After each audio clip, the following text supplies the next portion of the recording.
Hey guys, Ice McFall here with more Raspberry Flavored. Today we're doing a video not on my SMB.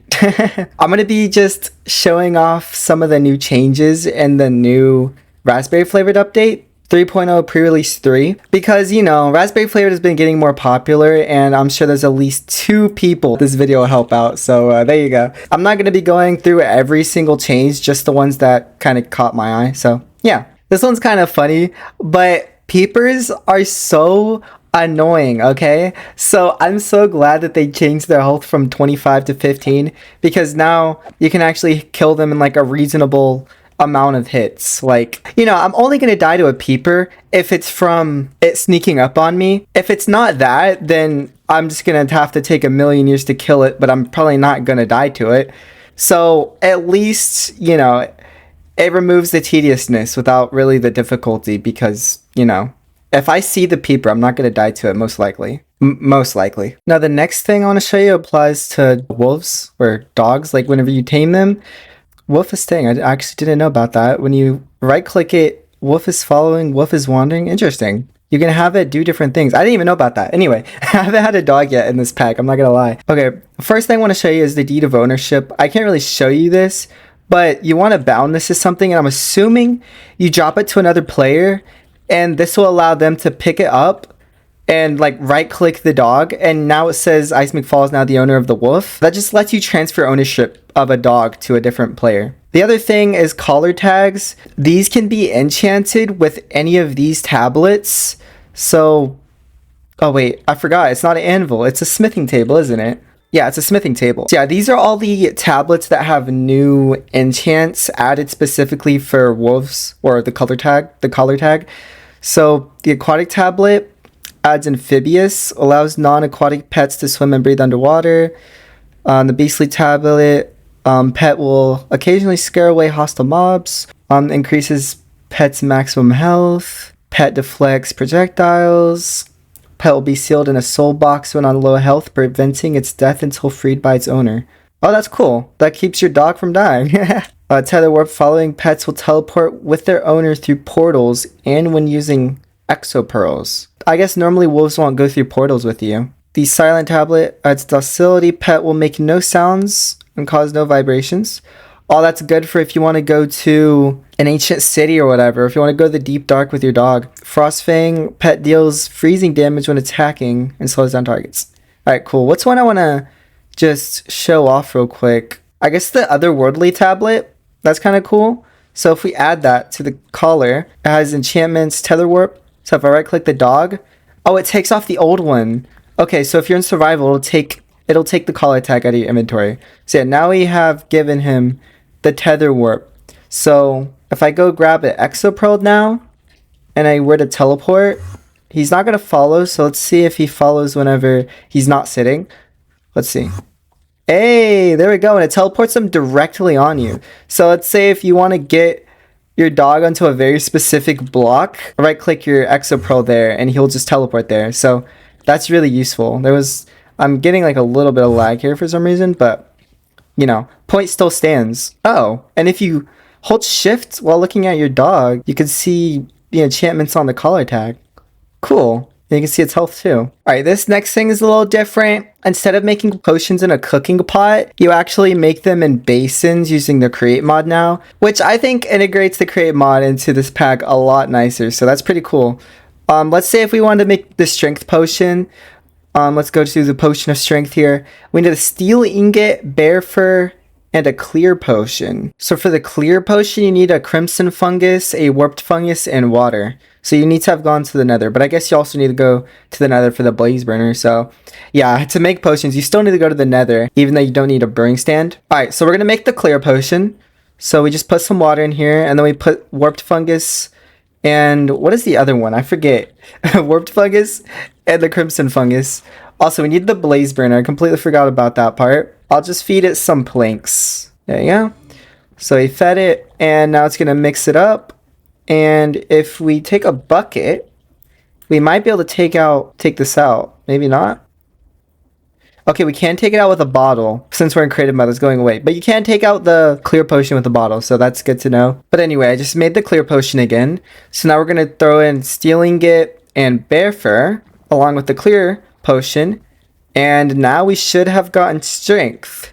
Now, if I go into survival real quick, I should be able to show it off better. We can use the glass bottle to take some strength out. And there we go. We can now drink this and we have your strength. So yeah, potion making is a little different. I mean, quite a bit different, I guess, from vanilla. Another thing to know is that you can't modify potions anymore. So there's only the base effect, which this makes the JI or whatever, I guess it's EMI. It unclutters it so much because there's not like a million different potions in here for like every single different type. For example, the strength potion, if I could spell, you know, it just has these three. It has the lingering, the splash, and the normal base. Yeah, you can't upgrade it at all. However, you can see it is buffed quite a bit. It says +3. I'm not sure how good that is, but you know, that's probably better than the default. If it's not, the 12-minute length is kind of crazy. So that's just a big buff on its own. I am curious with like the potion of rewind. I was thinking about the rewind potion. I was like, oh, I kind of wish they kept being able to modify it because I would like to be able to change the length of it.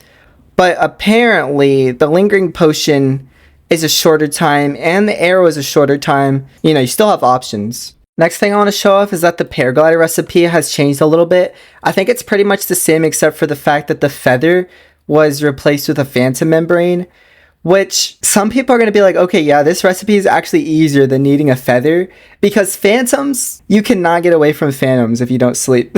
However, chickens can just be like super annoying to find for zero reason. I mean, animals in general. So I like that change. And apparently you can see that we can repair it with the phantom membrane and we can also repair it with the sail. The sail you could already repair it with, but now the option to repair it with the phantom membrane makes life so much easier because I kill so many phantoms, it's actually insane. A small thing I just want to point out is the fact that propellers, whisks, and brass hands are removed and the recipes that require them have been changed. So say like the encased fan, it needed a propeller in its recipe.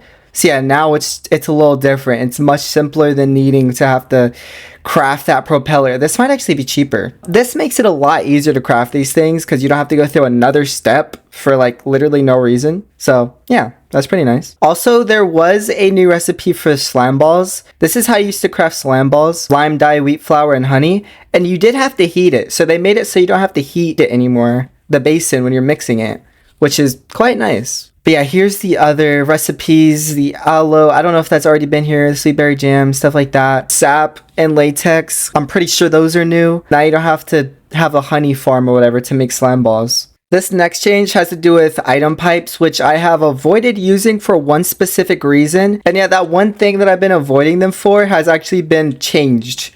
So I am actually really happy with this change. Before, like, these are item pipes, they just transport items into the nearest container, whatever. They just transport items. However, if you have them go like in a circle, for example, or like let's say this chest is full, so like they could be connected to this and this chest is just full, right?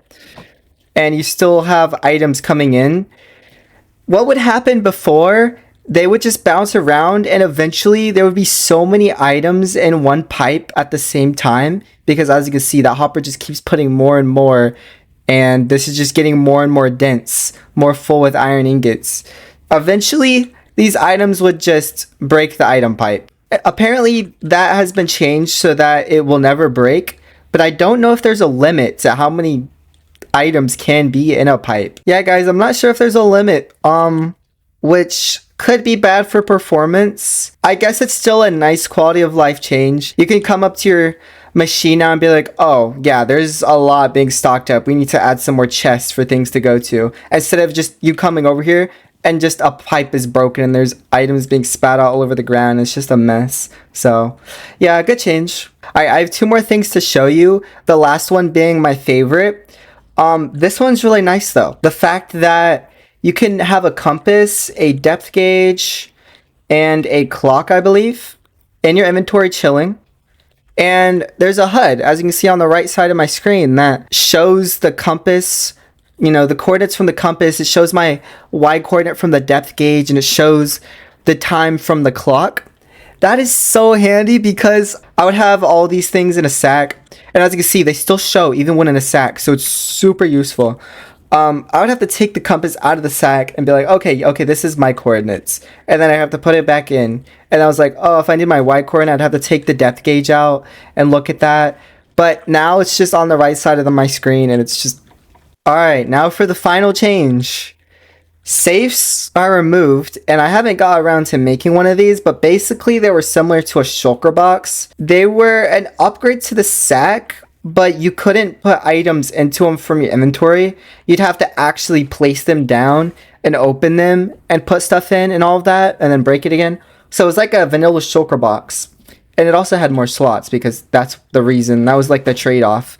However, now we got terrabins, which are a little fancy. Like, they're not just a random container that's just like named safe or whatever.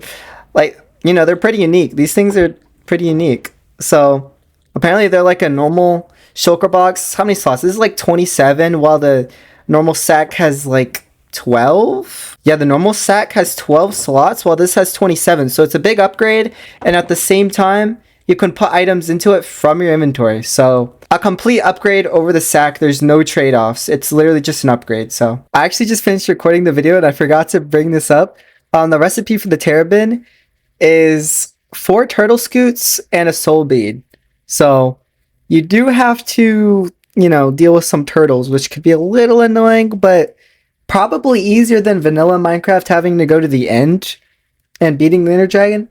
But probably just a little bit. And, you know, soul beads are pretty simple to get once you go to the nether. And of course, there's multiple types of terrabins, like the sack, like just for colors and stuff, so you can color it, whatever. Of course, that wasn't all of the changes. There was so many changes in this update. I just wanted to make a video and show some of them that I just thought were cool. If this video helps a lot of you guys out though, then I might consider doing a more in-depth review of like the next update, or like, you know, changelog, whatever. I don't know.